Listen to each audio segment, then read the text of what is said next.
New on Curiosity Stream. From time to time, we have collisions between asteroids and the Earth. We track them, we study them, we hope the big one never comes. Don't look up, it's Asteroid Rush. And alligators. They rarely get sick. They even outlasted the dinosaurs. Could they hold the secret to human longevity? Their blood could have antibacterial applications. Wade into the investigation on immortal alligators. Watch now on Curiosity Stream. Annual plans are $20, just $1.67 a month. Visit curiositystream.com.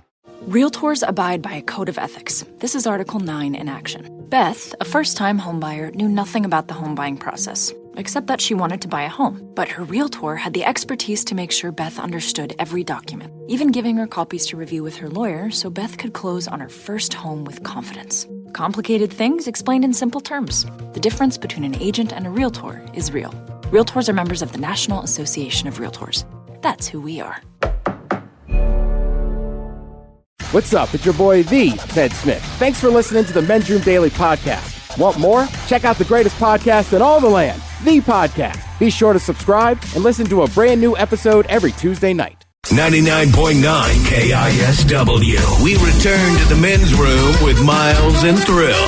Juan Hernandez is starting to get good at this. The Long Island man claimed a $10 million prize in a New York Lottery Deluxe scratch-off game last week.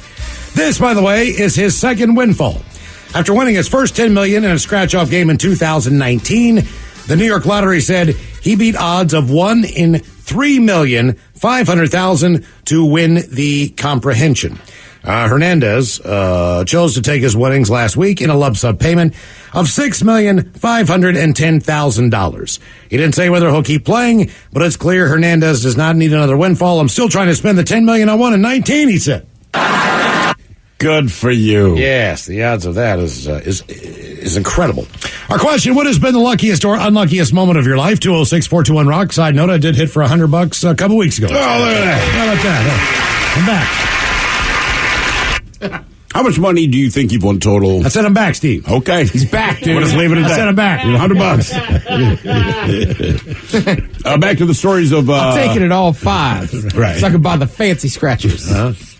Talking about dune buggies and riding four-wheelers and all this. Says, my sister was in a dune buggy in the early 70s. She went over a dune and hit the roll bar with her face. Broken jaw, all teeth gone. And then landed on a red cedar log. Face first. Ooh, man. This does not sound like a fun hobby. Is she okay? Don't know, Ted. That was a long time ago. What does she look like now? Either way, if that was the 70s, she probably doesn't look as good as she used to.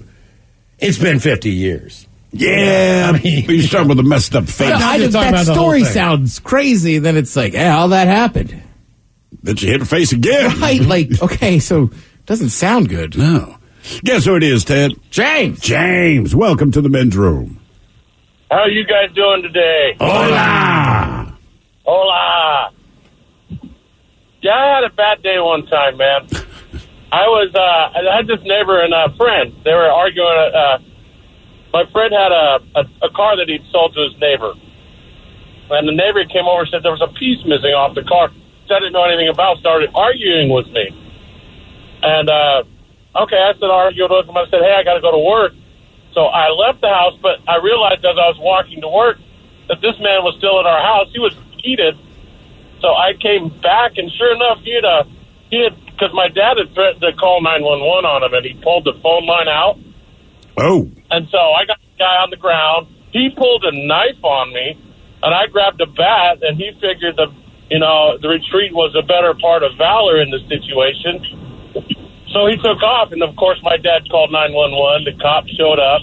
They arrested me on a bench warrant in the county over for an infraction I had for a driving infraction I had about a month before. Did you even know there was Did you know there was a bench warrant out for you?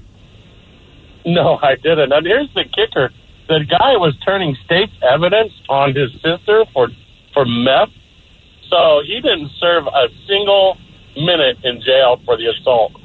What was he all bent up about the car? Like what was missing on the car? I don't know. It was a Pinto. So I mean, I wouldn't be bent out of shape at all with a Pinto. I wouldn't have bought a Pinto. Yeah, what? It's a horse missing.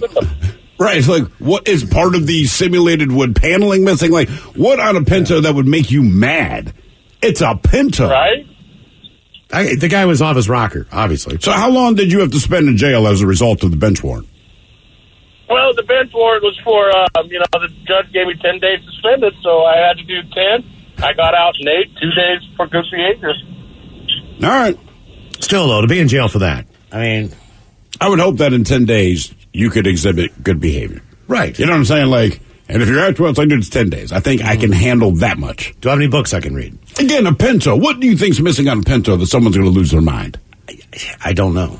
I don't know that I've ever even seen one. It's been a joke as long as I've been alive, I feel like. Google it. It's one of the ugliest cars. We had There's a reason, the reason you don't see any on the road or see any at a car show or any of that. Based on safety, number one. Yeah, there's a few that you'll see at car shows, all right? So, like the Greenwood car show. But there's only like 3 of them. And it's kind of like dudes that grow the ironic mustache. Like, you look at the face, you have no business so the same growing person a mustache. buys a Gremlin or a Pacer buys a Pinto. And you'll find the Pacer, you'll find the Gremlin. But, like, almost to Ted's point, it's more if I walk through there with my kids, like, oh, see these cars? And they just can't believe how ugly they are. I'm like, this is what we grew up with. In fact, Pop here bought one of these Pintos, and we had the wood simulated wood on the side, right? But it had a little bit of a hatchback.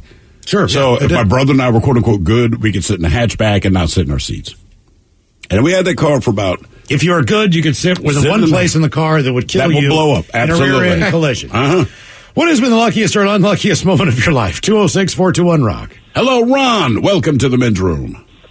Hi, guys. How you doing today? Hola.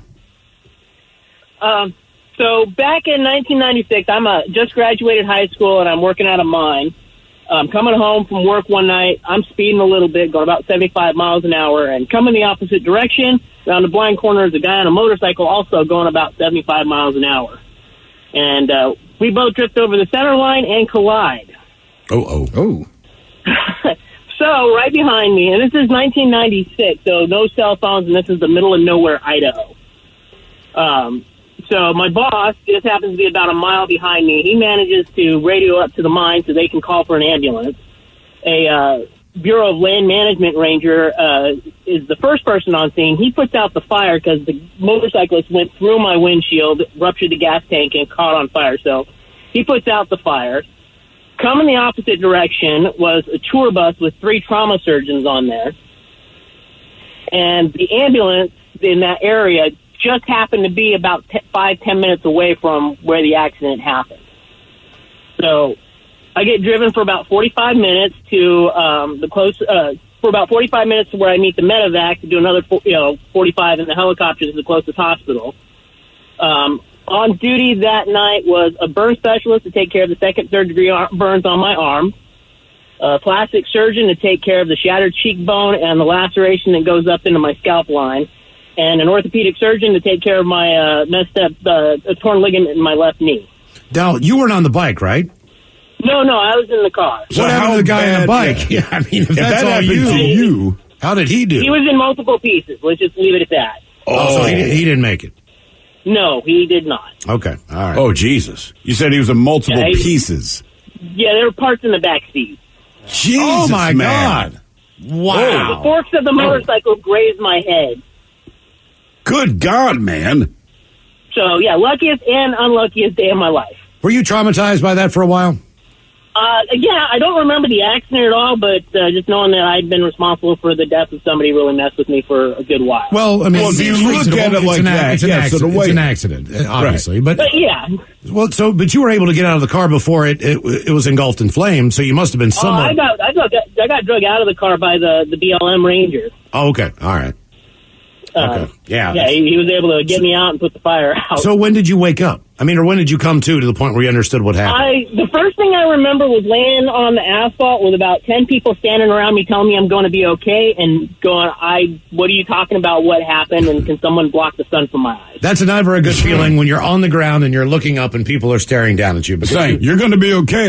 But I didn't ask. You obviously know that something bad has happened. It's kind of what happened when I got the food poisoning and passed out and everything. I just opened my eyes and like, why are there 4 firemen in my bathroom? Right, you have no idea. Exactly. Like there's a house on fire. Even playing high school football. Like you're on the ground, you look up, you finally open your eyes like, why are there 12 people standing over me? I was thinking about a Spartan set. Exactly. Clearly got knocked out, hit on the button. I'm like, The hell's Rob doing up there? Right, exactly. It's so weird. You're looking at him like, why am I on the ground?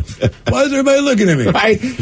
Oh, crap, I'm on the ground. There's always one person like kneeled down, like holding your shoulder, like, are you okay? You know, Right, like, I don't know. Am I? Don't get up too quick. Yeah, like, what? Yeah. Whoa, slow down. What has been the luckiest or unluckiest moment of your life? 206-421-ROCK. I think the best one I had once when I was, I don't know what it was, where I got hit or whatever, but take off my helmet, and they're like, here you go, I go. These smelling salts are broke, dude. No, they're not. Oh, right. Because if you have a concussion or whatever, like, you can't smell them. Right. Whereas, have you ever seen anybody get near one that's fine? God, yeah. I was like, oh, God. But I remember like cracking the second one, was like, Coach, something wrong with them. Yeah, it's the smelling salts. You're going to sit down for You're the rest of the okay. day. Son, get off your helmet. What has been the luckiest or unluckiest moment of your life? 206-421-ROCK. Hello, Anthony. Welcome to the midroom. Hola, bitches. Hola. So, Wait for it. Once again, bedroom callers, here are the 7 words you can't say on the radio. Sucker, mother, and please keep those words in mind when calling. Now, back to the program. All right, Anthony, no brown words. all right, man, I'm sorry about that. No problem. So, I play poker cash games, and all the poker rooms, not only do you take other people's money, but they take a rake, and of course that's how they make their money, but they also offer incentives with that money to bring people in, like cash payouts for high hands, things like that. So they got what they call a Monte Carlo board at the place I play all the time, and this has been like 3 years ago. They kind of changed the format now, but anything from straight flush, 4 of a kind, royal flush, all pay. They seed the pot, and then it grows until somebody hits it. That's what it used to be. So I hit a royal flush, and it has to be what's called a natural. So you have to have 2 cards in your hand towards that hand. And I hit that for $7,000. Oh, that was a good afternoon. Ooh. Yeah. Then he was mugged on the way out. What's the next biggest? What's the next biggest purse you've ever hit? Oh, geez. I just hit a few high hands, and they change how much they pay out all the time to $500 to $200, whatever. I've hit quite a few of those high hands. Okay. How long have you been playing poker? You know, like everyone has played poker. About Maybe you 5 played years. as a kid, but I never got into it the way that people get into it. Okay, so now we're talking about into it, or like I've been playing all my life because my grandma was a gambler. But as far as like getting into like putting up my own money, about 5-6 years now. What is your strategy on walking out of there? You know, unfortunately, I'm one of those guys that I don't go there just to win. I go there to relax, have fun, stay as long as I can. Okay. Sometimes I overstay my welcome. Like I tend to get up real early. But then I want to be there. I don't want to be there for just a half hour, 45 minutes. I want to be there for a few hours. So I overstay my welcome, and a lot of times end up giving it back just because of that. Okay. As long as you enjoy your time. Oh, I thought when you said overstayed your welcome, I thought they were like, sir, you need to leave. You're winning too much or you're drinking too much. Well, I like that you go just to have fun. Right, exactly. You know, not all about the money. Obviously, winning money helps. But isn't that true of Vegas? Like, I'm not a gambler. But when I'm there, I have a blast at the casino just playing whatever the hell. I think for me, it's the horse track. I know that I don't know anything about this. I just go to enjoy the day, sit back, throw some money in, do some dumb stuff based on names of horses or whatever. Sure. You know what I mean? I don't know. I know I'm not going to. Let's be honest, like, that's what makes gambling fun. Because it's gambling. Right, like horse track or like, you know, like sports betting. You know, sports betting's gotten so it's popular. Massive. Yeah, you can do it in a lot of states and this and that. And it's like, honestly, like, look, I'm a sports nerd, but I don't sit around watching a lot of like random college basketball games. But if I got the over, all of a sudden money on it. And also, it seems like for me, the more you know about, not that I wouldn't do sports betting if I'm in a casino, but the less I know about something, the better off I am as far as probably winning. So if I know, because you don't second guess yourself. Yeah, exactly. You're the horses. Oh my God, are you kidding me? There's no way Jacksonville's going to come back. Oh my God, they beat the. No, I agree. I'm better at betting on sports I know nothing about. That's why I hazard a guess. Yeah. If you ask me something about football, like you overthink. Well, you know what, man? Last time Dak Prescott played on blah blah blah blah blah. You go through all this crap, and in the end, like I'm wrong. Mm-hmm. Just like our weekly picks we were doing. Half the time I was like 4-6, 4-8. Right. Did you ever come in first? Maybe 1 week, but that's what I'm saying. I mean, I had some knowledge of what I was doing when I was picking. But I can't win. But if I go play like a random, slot machine or go to the horse track and know absolutely nothing for some reason, if I bet on polo, I'd walk out with $10,000. It's almost like when you ask your girlfriend or significant other to just pick my NCAA bracket. Yeah. And they just base it on whatever they get down to the Final Four at least. You're like, oh my God. How did you get rid of Duke? How did you get rid of this? And all of a sudden, next thing you know, like, oh my God, you're right. Seton Hall's in the Final Four or whatever the hell you did. Or fantasy football. Ooh, he's cute. And you try to say things like, dude, he's 3-10 as a starter. I don't know. And then somehow that season at the end, like, they have their breakthrough year. Like, God damn it. And Andy, I wish I could. You think Andy Dalton is cute? I wish I could bet on just specific plays. So the play they're going to run, or whether that play will be successful. Right, but I'm just saying on New Year's Day, I was just sitting there with some buddies and we're watching all the college games. And there's just certain plays, if you watch football enough, you can just be like, here comes this or that. You look at the formation. Right, and then it's like, how do you know? It's like, well, he's been running that route all day. Mm-hmm. It's finally going to be open. Be easy with the And he's been chirping in the quarterback's ear, basically, I can get open. They made no adjustments at halftime. Whatever they did in the first half, it's going to be the second half. Exactly. You can make a killing off that. Look, I got $1,000 right now that says it's cover 2. We're sticking with the game plan. We're sticking with this game plan we put in. You sure you don't want to make an adjustment? Nope. Keep running the ball on first down. We'll have Russell running circles on third. You know the deal. Remember back at 14 when we made adjustments? What has been the luckiest or unluckiest moment of your life? 206-421-ROCK. Hello, Tanner. Welcome to the men's room. Hola, guys. Hola. So probably the luckiest thing I've ever gone through, I was probably about 7 or 8 years old, and I just don't know how miraculously I didn't break my leg. Me and my friends were this about 20 years ago. My friends were out just walking through the woods. We grew up around Puget Sound all of our life, and there was this massive clay bank. And at the very top of it was wintertime, were these massive icicles. And for some reason, I went, yeah, I could climb that. That's going to be the coolest thing ever to have those. Lord of the Rings just came out. We were like, yeah, we're going to go sword fight with them, whatever. And I scaled it. I got to the top, and I had one in each hand. I went, yeah, I can just maybe go down this pretty easily. It didn't happen. I ended up just started sliding. I threw one of those icicles at a friend like a dagger. It was terrifying. That was the worst mistake. But climbing the cliff was probably the worst. But when I was sliding down, there's kind of this crevice and little crevasse in this clay bank, and my left leg went right into it. And I flipped completely forward and hyperextended my leg, pretty much bent my knee the wrong way. Yeah. And how I did not break a leg or just walk away from that, I still to this day blows my mind. Because you're 7 years old. I guess that's it. Yeah, exactly. Mm-hmm. You can just, you're malleable at that point. Yeah, because I'll see my kids eat it every once in a while, and I'm like, man, if I did that, I'm in the hospital. They're also lower to the ground. That makes such a big difference. You know what I mean? When they such fall, a big it's 4 feet. Yeah, you're like, we fall, it's a couple feet tall. Yeah, I got 6 feet. And by the way, to make everyone on the show feel a little better regarding our football picks, somebody says, hey, I listened to you guys pick all the upsets in the Super Wild Card weekend on the Happy Hour. I won $320 at the sports book.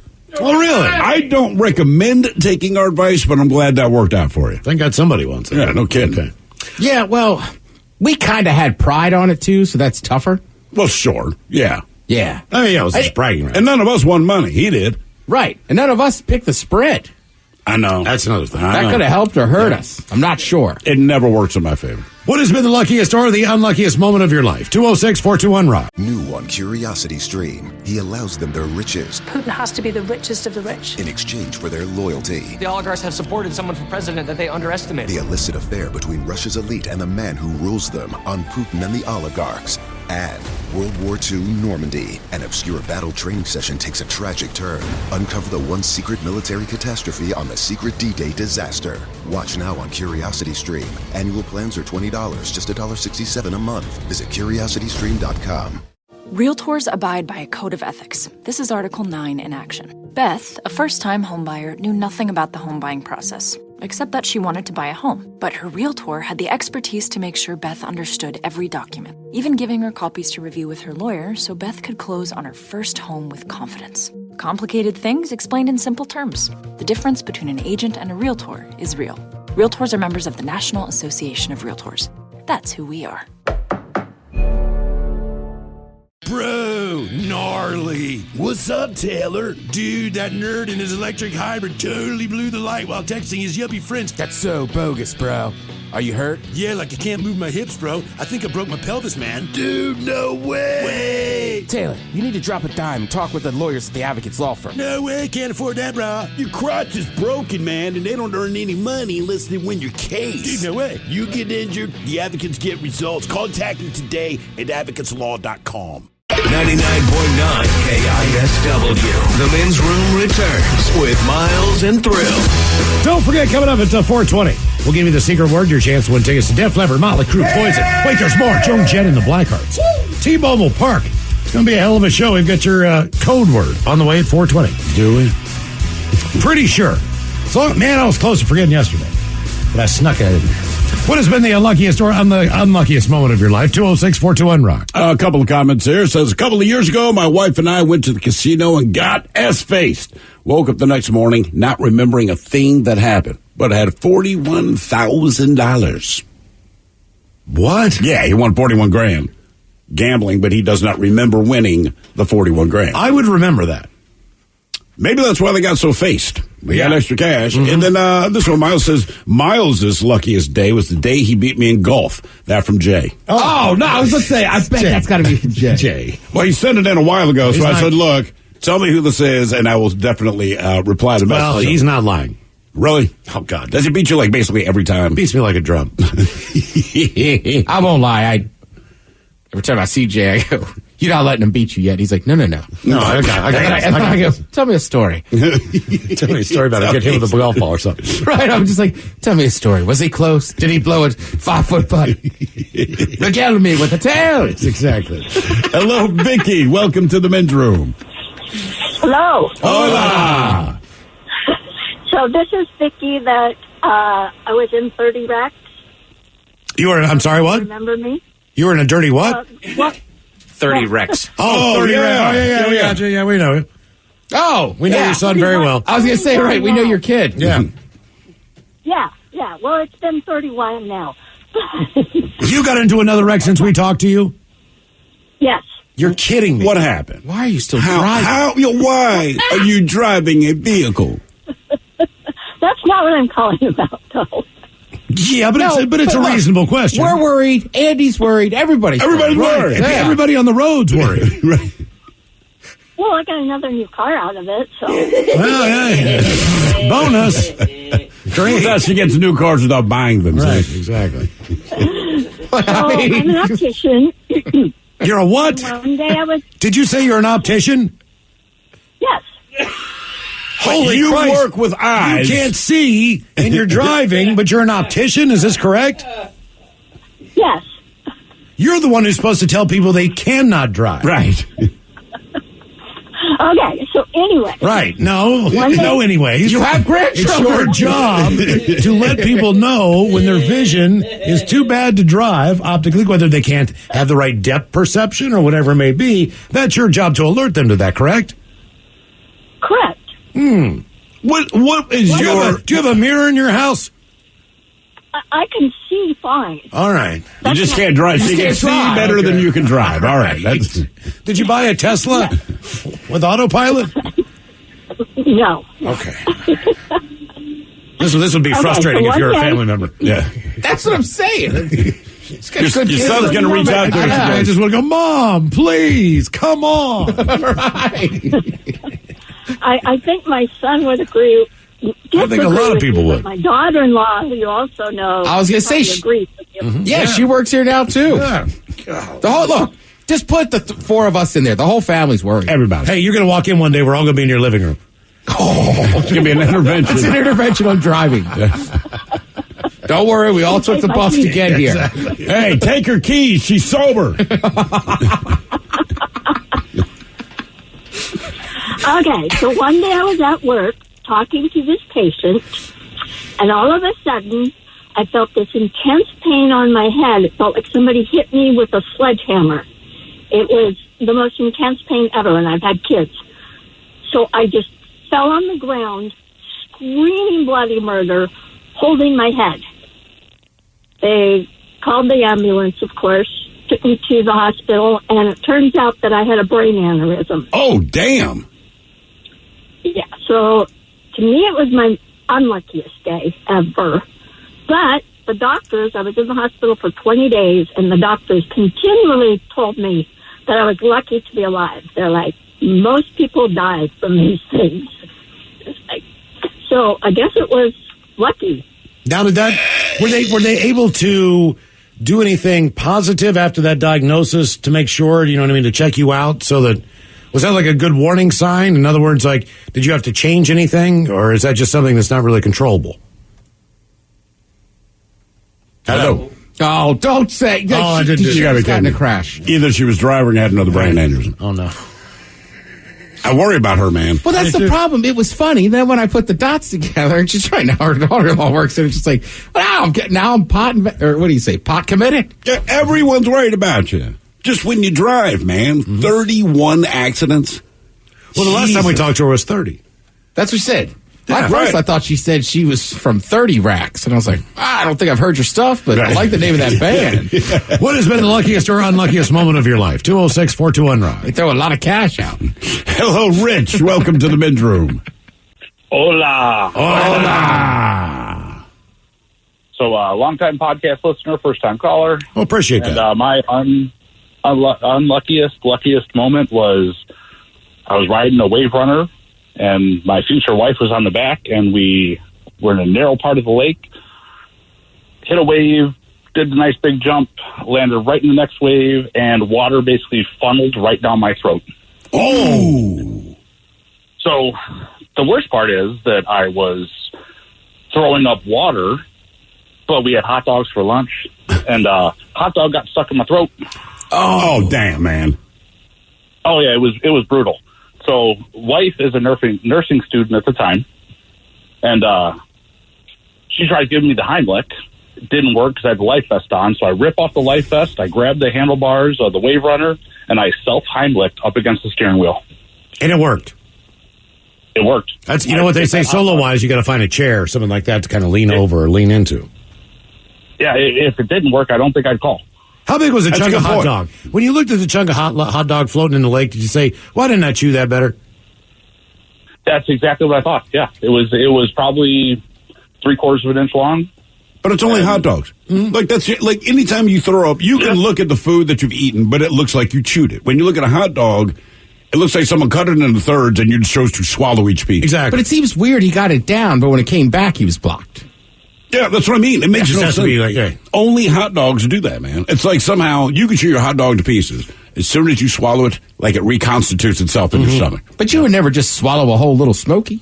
No. But when you eat a hot dog, for some reason, we're just swallowing giant. Give me as much of that. Why don't we chew hot dogs better? But why don't we just chew them when they get them out? Why do we give up the kids? Right. I know. Here's the joke. You got to cut those little wieners up, man. You got to cut them up. And another thing, you got to, as your mom would do, you got to fillet them.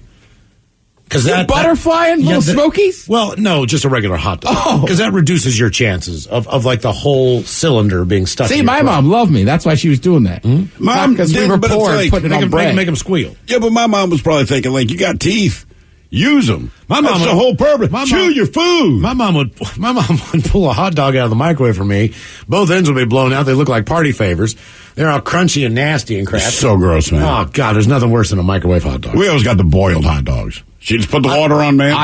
They were okay. They're hot, but it's just not the same. Right, so I grew up on boiled hot dogs. It was like a special weekend event if she was making the piggy squeal. Oh. What has been the luckiest or unluckiest moment of your life? 206-421-ROCK. Or like I was saying, we didn't have rolls, so we just had bread. I hated that moment. I hated it. You know, as an adult, I wouldn't care, but as a kid, I was like, why are we even having them? It is. As a child, that's devastating. Like, you took a piece of bread and wrapped around a hot dog. Like, it is not the same thing. I don't want to eat this now, right? It becomes a deal. Hello, Rachel. Welcome to the men's room. Hola. Hola. So, back in the 90s, I lived in Croatia for a summer doing humanitarian aid. And one day, our team got the bright idea to go visit this city called Vukovar that changed hands during the breakup of Yugoslavia multiple times and was probably one of the most shell-shocked cities in Croatia. And when we arrived, they said, just stick to the streets, stay where other people are at, you'll be okay, because apparently there were lots of mines that still hadn't been removed from the area. Jesus. So we're like, okay, yeah, cool, we can do this. And so we're kind of driving around, seeing how life had come back to the city, because it had only been a few years. And then we saw this absolute rubble of probably like a church or a monastery. And there were some workers that were there, like in blue coveralls, and they were kind of like moving some of the rubble. And we're like, let's go take a look. And so we park, and we go in. It was really, it was really somber mood. One of my favorite photographs I ever took was this little girl's sandal in the rubble. That's a pick-me-up. Yeah, it really is. Oh, how cute. That should be an poster. Visit Croatia. Yeah, right.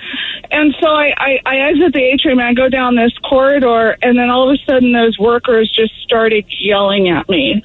They were screaming at me, waving their hands. I had only been there for a couple of weeks at that time, and so my Croatian was very rudimentary and could only get me lost. And so I didn't understand what they were saying, and I froze because they said stop, and I understood stop. And they tried Russian after I didn't speak any Croatian, and I did not speak Russian. I couldn't figure out what they were saying. And then I tried German because that was a language that I had learned after living in Germany. And luckily, one of them had studied German, and he explained to me that the entire corridor I had walked down was mined. Oh, God. Ooh. You did exactly what they told you not to do, though. You did exactly the one thing. They said, well, they didn't say how close you'd have to be to the people that were already there. I mean, there was nothing roped off. The people were there, and so we thought it was safe. And so, luckily, being bilingual helped me. They guided me out and told me where to step to get out, which pretty much I had to go back the way I came. But, because I was looking around, I didn't really pay attention. How long were you there? So, like, from the point that they say, hey, man, there's landmines here, you need to get out of here. From that point, how long did it take you to get back to your car? I was still shaking, and my team was, like, freaking out. I took a picture of me with these guys, like, on either side of me once I made it out. And we all talked and whatnot, so it actually wasn't that quickly. No, I wouldn't think it. I mean, if you tell me, hey, you're surrounded by landmines, you'll notice that my walk slows down a whole lot. Right. She said, I don't speak Russian, but I saw Under Siege with Steven Seagal. So, exactly. So, how many different countries have you been to? Been to, I don't remember. I've lived in 2 foreign countries. I've only been to 4 continents, though. That's not bad. Well, there's only 7. I mean, you got the majority. Go to Antarctica for the most part. So, yeah, where are the continents you need to go to? I still need to go to Australia and Africa. Okay. And Antarctica. And Antarctica, obviously. And Antarctica. So don't forget that is the bucket list. All right. I would like to put my feet on all 7 continents. But as you get older, it's like you don't have time. You certainly don't have the money. There's a couple of cheats you can do, because we realized when we were in Italy, I can't remember which city it was, but they have a ferry, right? So just like the Seattle ferry. And we realized the Seattle ferry, it goes straight to Africa. Oh, yeah. And I was like, that's pretty cool, right? Because all these guys that work in the banks and stuff that live in Africa take the ferry over, work in Europe, and then head back. So I look, the next time we go to Italy, should that ever happen again, I'm like, we're getting on a ferry. We're going to, even if we stay there for 1 hour, just to say, hey, I've been there. What has been the luckiest or the unluckiest moment of your life? 206-421-ROCK. Does it count if it's a layover? I mean, you're there. I mean, it's like I don't count. Like if I have a layover in a state, but I've never actually stepped outside the airport, I don't count that as a state. Right. I will not count that. No, I don't. I think you're right. But I don't know. Like on it's an international flight. You have flown for 19 hours. Okay, your layover's in Johannesburg because you're trying to get to Australia. All right. I'd give you partial credit on that. That's what I'm saying. You know I think internationally that counts a little more. You're like, okay, actually, when we the only reason I was quote unquote in Ireland, that was a layover. The layover was 8 hours, I think, something like that. So I was like, look, we are leaving this goddamn airport, and we're going to go to Dublin. And basically, we walked around, had a couple pints, went back to the airport, and flew on. Can you leave your bags? Yes. Yeah. That was the difference. Cool. Right. Well, the thing is, because they take your bags and put them on your connecting flight. So you're good to go. All you have is your carry-on. Okay. Yeah. What has been the luckiest or the unluckiest moment of your life? 206-421-ROCK. Hello, Hank. Welcome to the men's room. Hola, Becholos. Hola. So, first shout out to the guys at Gensco in Seattle.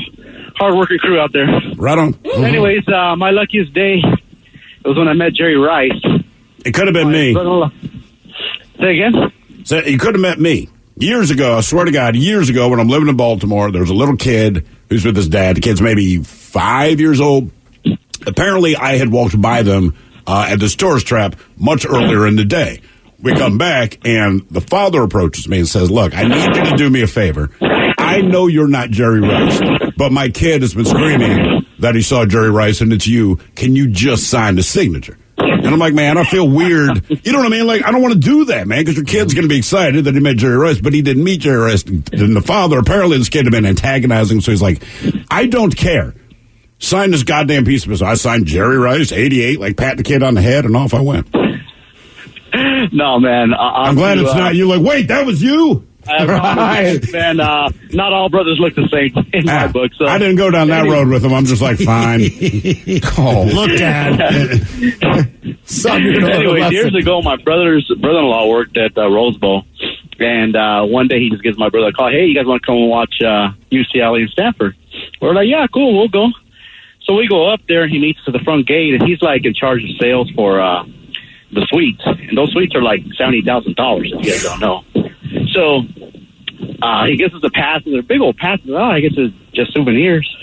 So we're on the outside. We're waiting to get in. We're getting hungry. We don't see no concession stands, but we see like red rope roped off in a whole huge area where they're barbecuing. And it was like, you know, people that are important there. You know, they're all dressed up and stuff. So I see my people. I say, hey, man, how much is the food here? He looks at my patch. He said, no, it's all free for you guys. I said, cool. So we go in there, man, and we just pick out, man, good food, like filet mignon and just good food, good beer. So it gets better. So when it's time for game time, they said, hey, the game's going to start. Go this way. So we go through this hall, get up to the elevator, and we go to push the button, and there's a guy standing there. He said, no, you don't push the elevator. I do. I said, oh, it's like that, huh? So I said, this is going to be good.